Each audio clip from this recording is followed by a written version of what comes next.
Tim Ganjar di MK, apa Gibran lebih pantas jadi wapres daripada Yusril?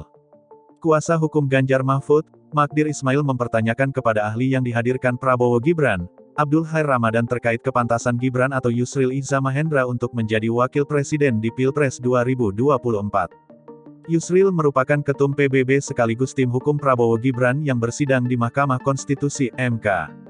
Kalau bicara kepatutan dan kepantasan, apakah Gibran lebih pantas dari Prof. Yusril misalnya untuk jadi wakil presiden?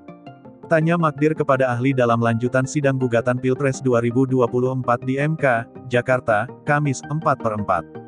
Magdir juga menjelaskan perbedaan antara Gibran putra Presiden Joko Widodo itu dengan Yusril.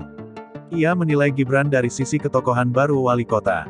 Magdir juga menyinggung Gibran ketika ingin maju cawapres harus mengubah undang-undang. Prof. Yusril dia adalah mantan Menteri Sekretaris Negara, kata Magdir. Magdir lantas bertanya apakah pernyataannya ini sudah sesuai dengan ahli yang menjelaskan tentang hukum harus ditempatkan pada tempatnya. Apakah undang-undang ini dengan menyampingkan orang-orang yang patut, itu dianggap sebagai menempatkan sesuatu pada tempatnya. Kata dia. Tak hanya itu, Magdir juga mempertanyakan prinsip keadilan yang diutarakan ahli jika ada seseorang punya kekuasaan namun menempatkan anaknya dalam posisi tertentu dengan cara mengubah UU. Apakah tindakan ini yang mengubah UU melalui satu putusan yang cacat secara hukum ini bisa katakan sebagai suatu tindakan untuk dapatkan keadilan? Karena kita tahu Nabi pernah sampaikan hadis kalau anaknya mencuri, dia akan potong tangannya, kata dia.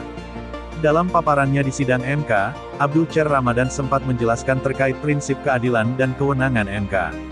Baginya, keadilan harus ditempatkan secara adil sesuai pada tempatnya. Dalam pandangan Islam keadilan itu menempatkan sesuatu sesuai dengan tempatnya. Dengan demikian harus tepat, harus patut, harus sesuai penempatan, kata Abdul.